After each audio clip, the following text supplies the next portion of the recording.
Hey, what's up? How's it? Aloha, welcome to Culturized. It is me, Makani. Thank you so much for joining us. This is a space that we create to talk culture, whether it's native, whether it's ethnic, whether it's social.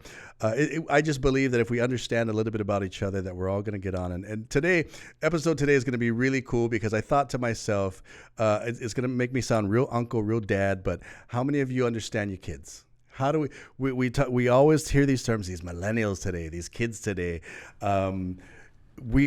We got to try and understand them. So what do? I reach out to my friends who work with the kids, and she has a better understanding of them. My good friend, Theresa, how are you? I'm good. Thank you for having me. Student Activities Coordinator at Farrington High School, and you brought somebody that's going to be our liaison to talk about them. Yes. Introduce yourself. Hi, my name is Christa. I'm ASB Vice President, and I'm glad to be here. Thank you for having me. Vice President. What does that involve? Telling the secretary and the treasurer what to do? Oh, no. More specifically, I'm Vice President of Student Organizations Council. So basically, I oversee like 20 and more clubs in our school. Really? Mm-hmm. You just made me feel bad because when I was student body president, I did nothing. Oh. You know what I did? I had a 2-week homecoming. Capena, Damian Marley. I'll tell you about that. Did I ever tell you that? Anyway, we'll tell you about that later. Before we continue on, let's go with you, Rissa. Where are you from and what high school you went? I was born in American Samoa, moved here when I was about 4 or 5. And then I went to 7 elementary schools, 2 middle schools, and then I finally landed at Radford for the rest of my I would have never known Radford. Do you remember what it was like? Although you're 4 years old, do you have any recollection of leaving Samoa and coming here? Yeah, I actually went back almost every summer up until I was 7th grade, I believe, because my father lives there. So dad is Samoan. Yes. Who was in the household growing up? What was more dominant? Are you full Samoan? My father is full Samoan. My mom is a quarter. Who was the more powerful one? I know it might be a rhetorical question, but is it mom or dad? It's mom. See, Samoan women. Who was on? John Prime was on her. He was like, he looked at me and was like, "Is that really a question?" Yeah. Lot of culture in the household growing up. Did you have fe'au? Oh, fe'aus. I'm the oldest, so of course I was the queen of fe'aus. Yeah. Really? Yes. I thought oldest. No need. Oldest girl, yes. Oh, okay, yeah, yes. That's right. Okay, if oldest girl. If I was a boy, yeah. probably I'd say my sister did all the fe'aus. Yeah. Wow. Did you, when you moved to Hawaii, did a lot of that culture come to Hawaii with you guys? Not really, because my mother was a single mother at the time, raising my sister and I. So her goal was to have us acclimate as quickly as we could, which included our language. No way. Samoan was my first language. And so for her to enroll me in school, it was important that I could speak English and assimilate, and so that she could go to work and I could go to school. It's always funny, that generation, right? Our parents were like, wherever you migrated to or moved to, it's like, we have to become them as much as we can. We have to be American.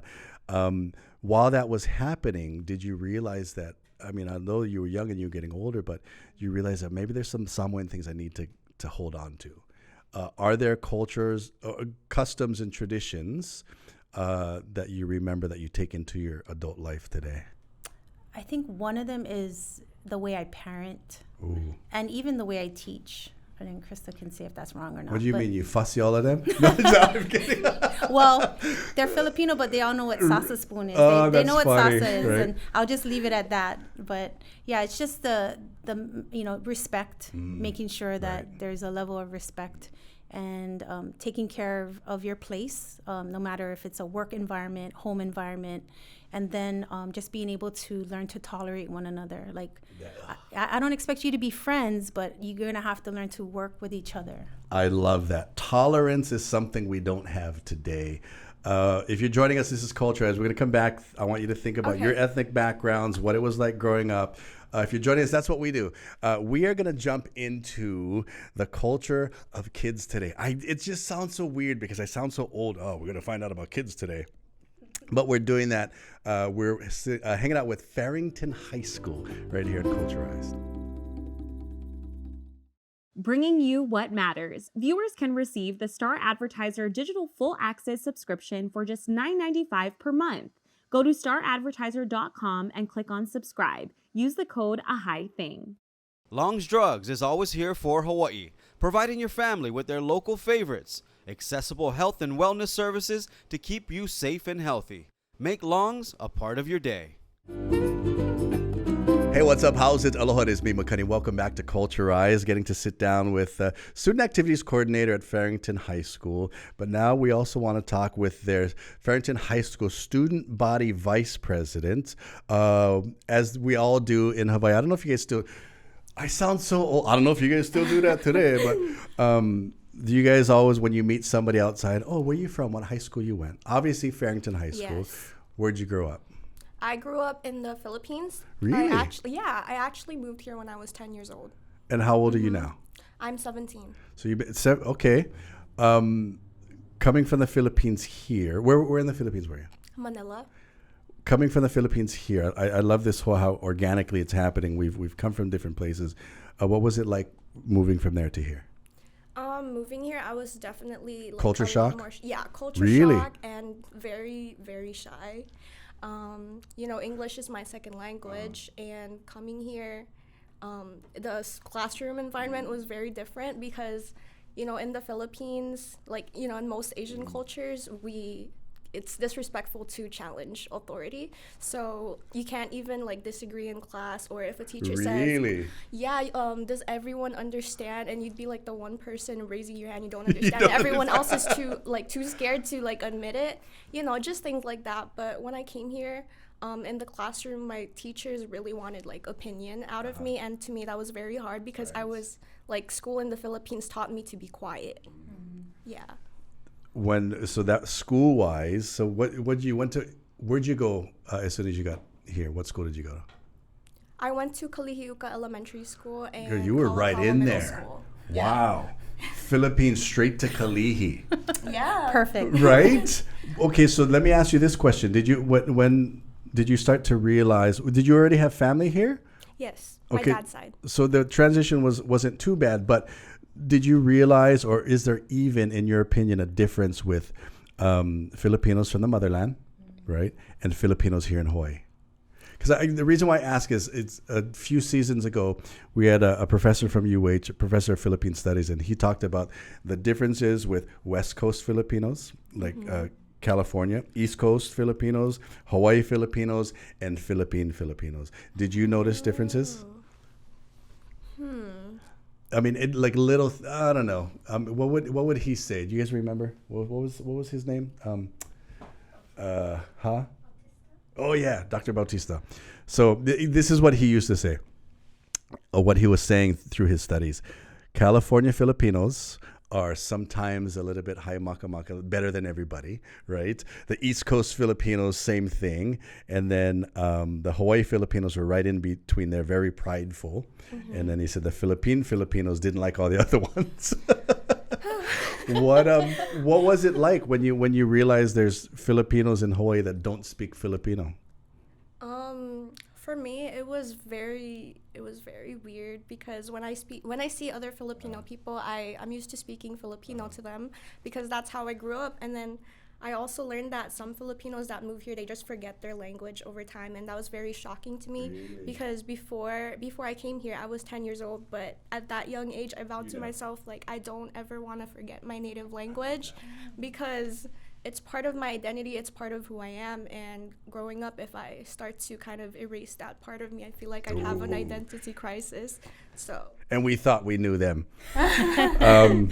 Now, I love that. I love that you made a conscious effort of not forgetting. Now, to be specific, what language in the Philippines? Tagalog, Ilocano? Tagalog. See, because there's Filipinos watching right now. Why is he saying Filipino language? Why is he thinking, right? Right? People get a little bit touchy with that because you get. So let's see if I've done my homework. Ilocos Norte, Ilocos Sur, Pangasinan, Visaya, and what else is there? But national language, Tagalog. Yeah, that's the main dialect, yeah. Do you only speak Tagalog or? Yes, I speak Tagalog. I understand a little bit of Ilocano, but I can't speak that dialect. Can you say all the swear words? I'm just kidding. I mean, I can, but I haven't. Which is always the first thing, right? When you speak another language. Do you still speak Samoan? No, but Really? I can understand bits Right. and pieces, So you know when- especially swear words. So if you're at Dots or somewhere, and you know they're talking stink about you, you know, right? You're just like, Did you say dots? Yes. right? Yeah, they go pick I'm up like, corned beef. Yeah, I'm like, dots. Wow. Okay, yes. I like that. I like the fact that now, so you understand it as far as Samoan language goes. Do you have a desire to speak it regularly with your kids? I don't. However, teaching at Farrington for so long, I remember like having this big regret that unlike Christa, that I didn't want to speak, that I didn't have a desire to speak it, because students would say, "Miss, I heard you're Samoan," and I would say, "I am," and then they would speak to me in Samoan, and I'd be like, "Yeah, I don't understand," and they would kind of look disappointed, you know. Well, because a lot of times too, and there's probably one of the first differences we noticed. Like, you consciously made the effort that I don't want to lose my language, but we come from an era that's like, no, we have to be like where we're going. So if you're joining us, we are talking about languages. Farrington High School, what's going on there? But I love how things happen organically. We find out where people are from and how cross cultures happen. If you're doing that, we're going to learn more right here on Culturized. Air and Sea Travel Center, best group tours throughout the world. Let's go travel and see the world to make beautiful memories. Call 808-951-9800 today. At Aloha Kia, you know a guy. Visit them at any of their 7 dealerships statewide. Purchase a brand new Kia using Aloha Kia Express at alohakia.com.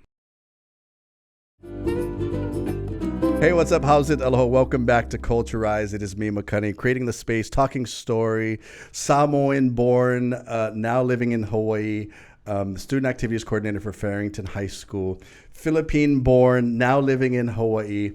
Thank you guys so much for sharing your stories about that. It's always funny because here I am thinking, okay, we're going to bring them in. We're going to talk about the culture of millennials.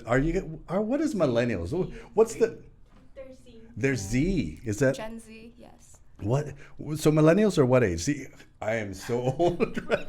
Listen, earlier I told somebody the YouTube. Yeah.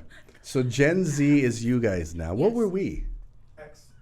We were X? Gen X? Oh man, I gotta get up on this. Speaking of which, because it's a culture show, you know us, we always love to do things. If you guys want to make lei kukui, I'm a huge proponent of kukuis because we know, or if you guys don't know, I was taught that kukui represents knowledge. Which you folks are both at Farrington High School, but every time you use a lei kukui, it represents the knowledge that you have. So if you guys want to make, there's a lei needle. Other than that, I want to get back into this. Farrington High School. Now, when you went, going from Kalihiuka, how long did it take you to feel comfortable, or do you already feel comfortable being in Hawaii, moving from the Philippines?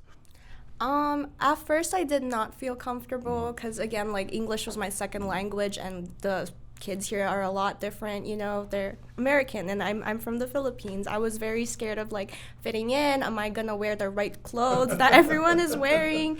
How do I get rid of my Filipino accent back then? Things like that, yeah.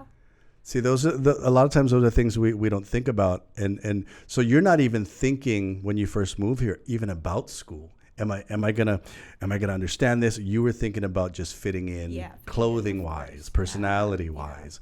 Did you make friends right off the bat? Nope. Really? I was very shy, so I would just I would be quiet. I wouldn't even talk. What was it that, I mean, obviously you're student body vice president now. At what point, being in Hawaii, was it high school, was it pre-high school that you were like, okay, I need to do this? Because now you're in a leadership role. You went from Filipino girl moving here, shy, don't want to deal with anybody, am I going to fit in? Now you're like, hey, do this, do that, do this, we're going to do that. When did that happen for you? When did you realize, okay, I got to step up, right? Even if I'm not from Hawaii, but I'm representing Hawaii, and you're in one of the hugest high schools in Hawaii, when did you realize you got to be a leader? Well, I only went to Kalihiuka when I was in 5th grade, and after that, I'd have to move on to middle school. So since I was only there for a year, that was the year I was very, very shy, you know, and when I finished elementary school and I was about to enter middle school, I told myself, okay, I can't stay like this. I have to socialize. I have to break out of my comfort zone, you know, like I live here now. I have to interact with people. I have to be involved. So yeah, that's when my leadership experiences kind of started. I took leadership in middle school. I did student government as well.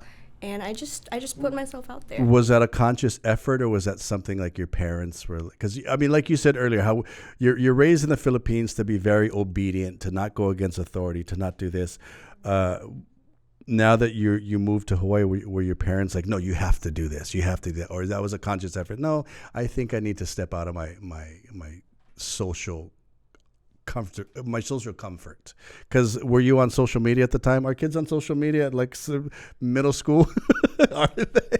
I was probably posting selfies with like Snapchat filters though. Really? Well, okay, so what was that like, being at that age and being from the Philippines, and now was social media a huge part of your life?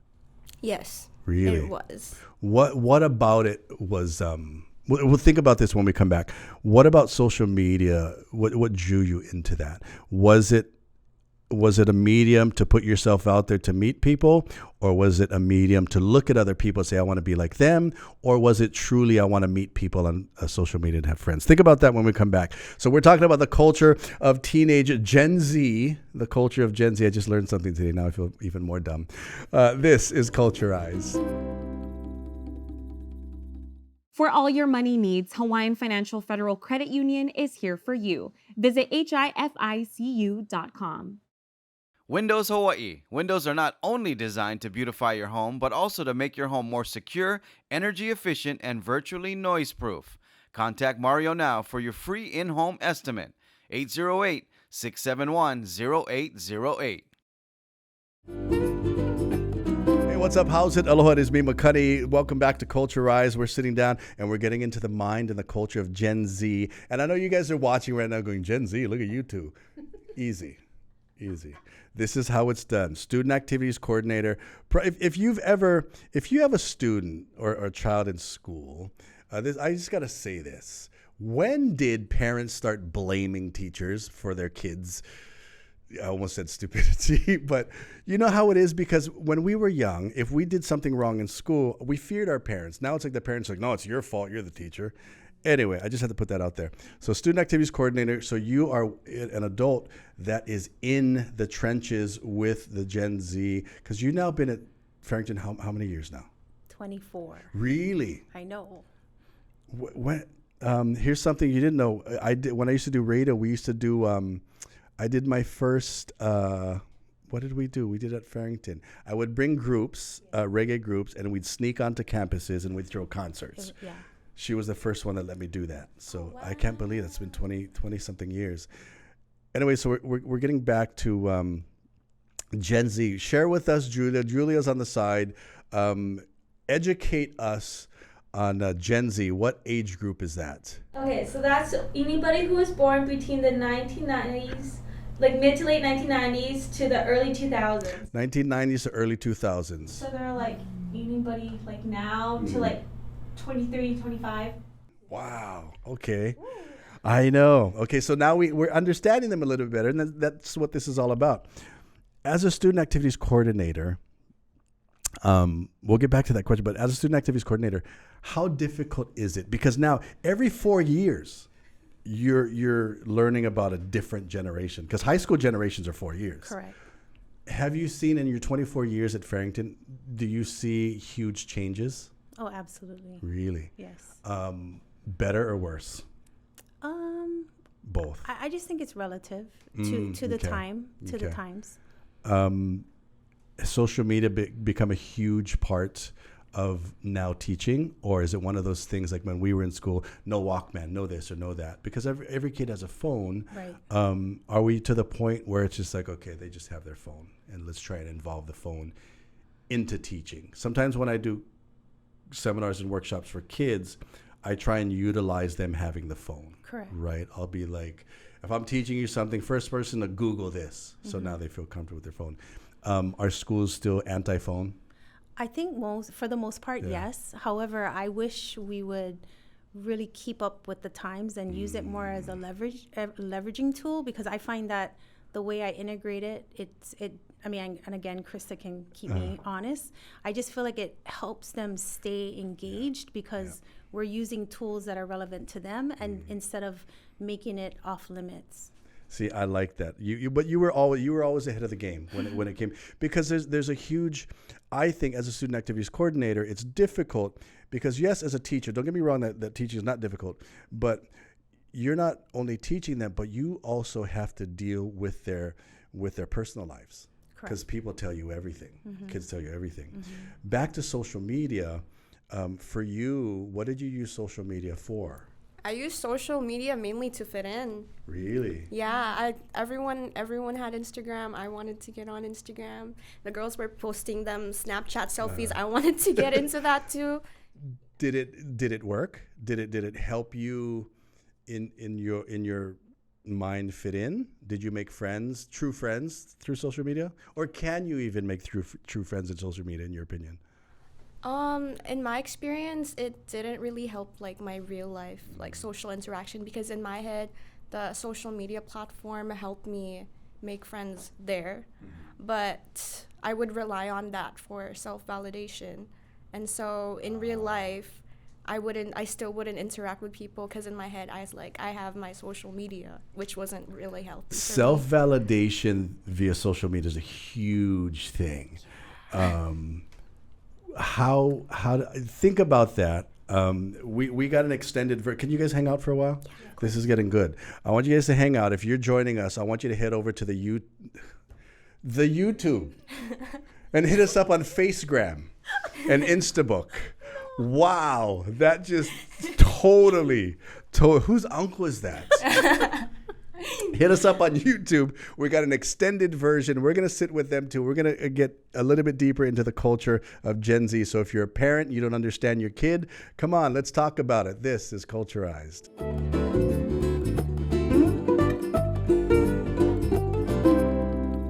Hey, what's up? How's it? Aloha. It is me, McCuddy. Welcome to Culturized. If you're on YouTube, do me a huge favor. First of all, do all the things that validate my existence, and there's subscribe, notification, all those things, because we want to share culture. If you have something to share, comment down below. If you are on the podcast platforms, thank you so much for doing that. If you just jumped off of KITV and now on YouTube, we appreciate you for doing that. We want to get back to Gen Z. We were just talking about self-validation via social media, which is a huge thing for you at your age. Detrimental? Was it bad? Was it good? What do you think? Or did you have enough to know? Were you smart enough to know that, okay, it's social media self-validation? Did you know the difference with somebody saying, "I think you're amazing," and getting a like? What is more important to you? Somebody coming to your face says, "I think you're amazing," or looking at your social media getting a like? What's more important? Well, now I'd rather have someone come up to me and tell me I'm amazing. But back then it was the likes. Then, yeah. How were there times if you didn't get a like or you got it? How much did that affect you? I'm just gonna be very honest and raw. So back then, I really cared about like the number of likes I would get, number of followers, and looking at that was very unhealthy. And I feel like looking at it kind of helped it continue on for me to rely on my self-validation from social media. Wow. Yeah. Do you notice there's a lot of kids today that a lot of their lives rely on that? If they, sometimes we don't even care if the person in front of us likes us. We care about the 5 people that are hanging out at the backside of campus if they like us. Do you have a lot of conversations with kids today about that in high school? Oh yeah, absolutely. Because we have, the DOE had to recently create a policy about cyberbullying, and then even that is tricky because we don't know where our jurisdiction starts and ends, because if they posted something about Christa using our Wi-Fi, that's different from if they use their I didn't own even data think about that during school time, or if they posted it from home using their own Wi-Fi.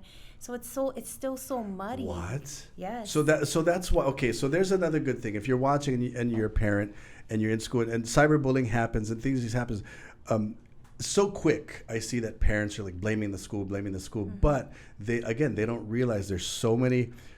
It's just weird that whoever these lawmakers are created these different avenues of, well, there wasn't our Wi-Fi, so it couldn't have been that kind of bullying.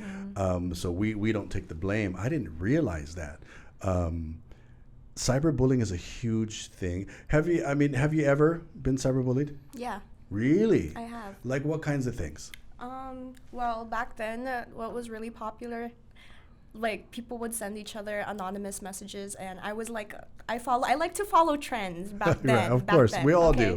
And so I jumped on that trend, and I had people like sending anonymous messages to me. It's supposed to be for fun, but what happens with social media and teenagers, it tends to lead to like negative talk. So of course I got some hate messages as well. Really? Yeah. It's always that's why I forget who it was. They say, with the introduction of social media, it just gave a platform for the haters to hate publicly, right?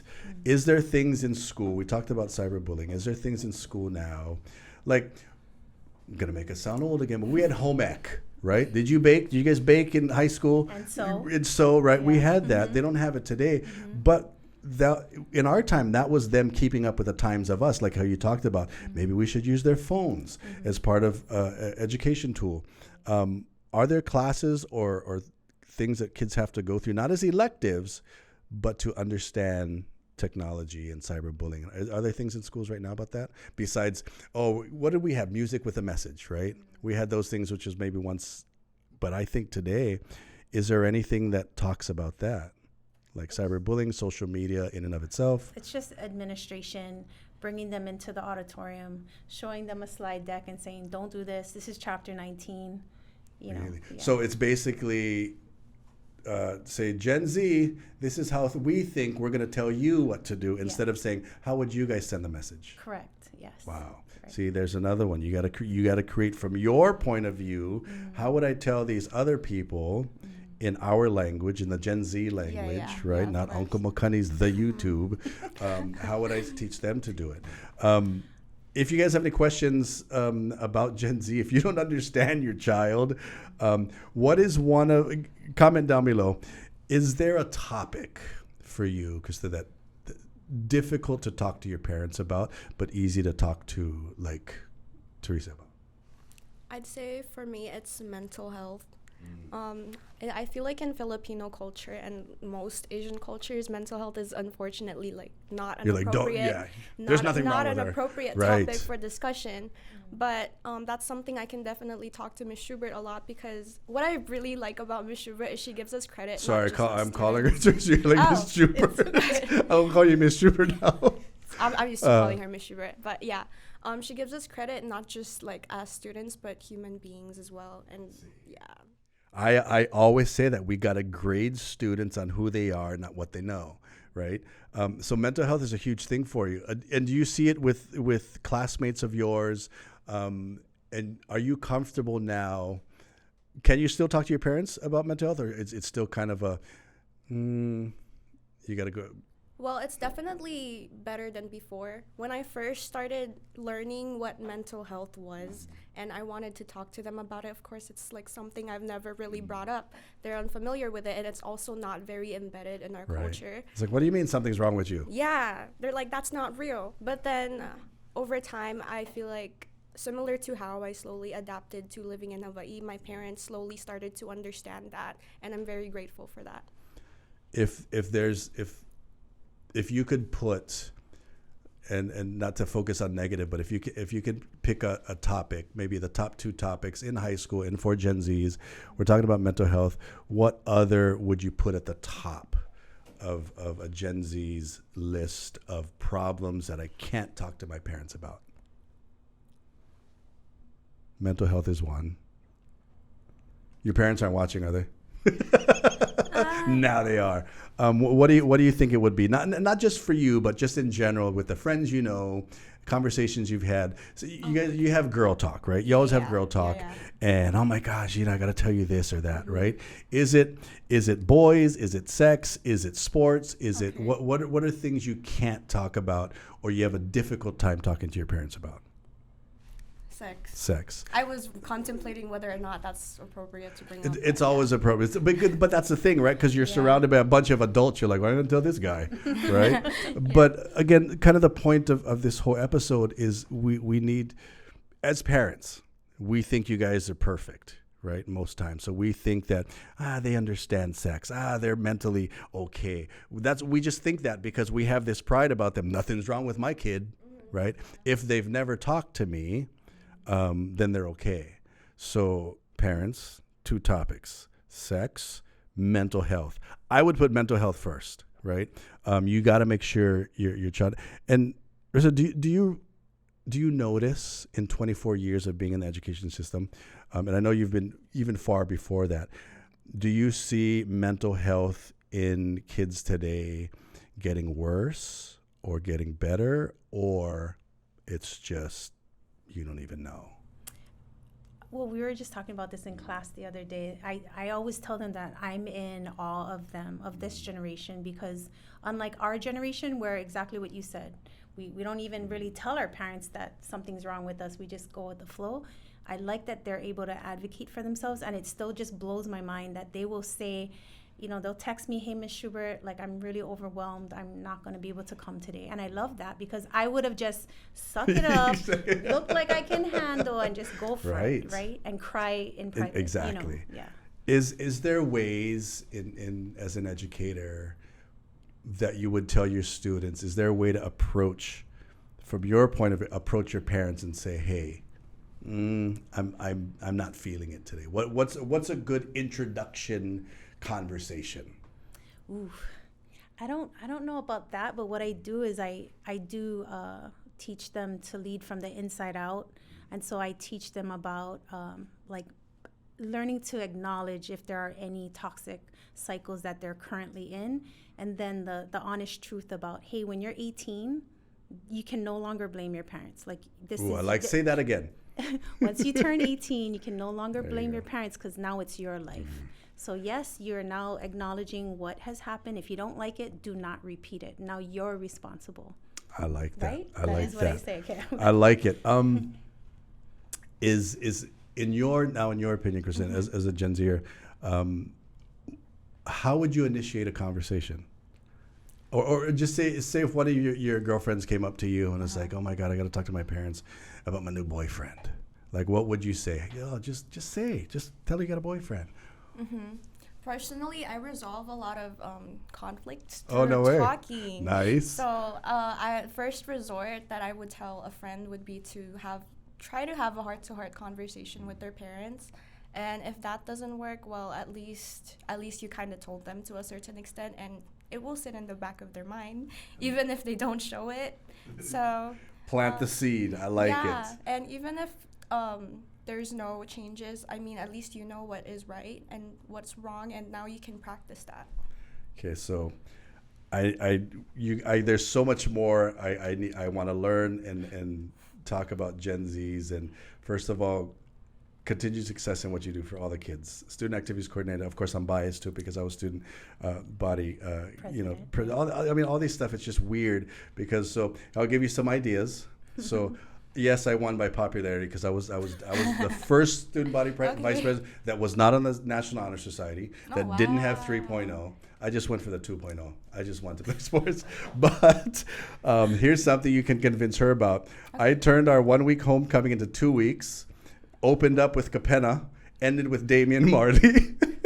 And that's what you got to do. She has contacts. I'm telling you right now. Get into her contacts. You want to throw concerts at Farrington High School? She's the one to do it. Before we let you guys go, thank you very much for being here. Thank you for sharing. If there's one thing, and it's probably a difficult question, if there's one thing that you can tell parents to pay attention to their kids, what would that be? What topic would it be? We talked about mental health. We talked about sex. Anything that you can think of right at this moment that you need to tell parents to pay attention to, or any adult for that matter. Okay. Well, I'm very passionate about mental health, so even though we already brought that up, I'll talk about mental health again. It was actually something I struggled with most of my teenage years, and it also deeply affected my relationship with my parents as well. So I believe that parents need to pay attention to their kids' mental health, not just for their kids, but for them too, because teenagers were already dealing with a lot of emotion to begin with, and if you add like poor mental health on top of that, it can really drive a wedge between not just our parents, but a lot of relationships around us. And it's also it can hinder us from doing well in school, socializing and all of that. It's just very detrimental to us as a person. And let's add to that signs. Signs of again, we come from a generation of, we look at you and we think you're okay. Yeah. You first. What are signs that you notice in Gen Zers or kids today that maybe something's wrong? They tend to internalize things or implode. I always call it imploding. And because I've worked with teenagers for now 29 years, I can see it. And so I'm right there. And so it's that, and just like sleeping a lot, I've learned, because they will tell me that they sleep a lot, and that's like a sign of depression, which then leads to like, that's how like something's affecting them. They just kind of, right? You avoid it by sleeping. I can attest to that because when my mental health was bad and when I was really stressed, I just felt very fatigued. Like I just had no energy. Just didn't want to do anything. Just like, I just want to sleep. I don't want to deal with this, So there you go. Mahalo, mahalo, mahalo for sharing your guys' knowledge with us. We're going to bring you guys back again. I want you to get in touch with all the other student body councils all over Hawaii. Okay. You're going to be my go-to. Student activities coordinators, we're going to get all them together. We're going to talk about it. So parents, if you got questions, you got concerns about your kids, comment down below.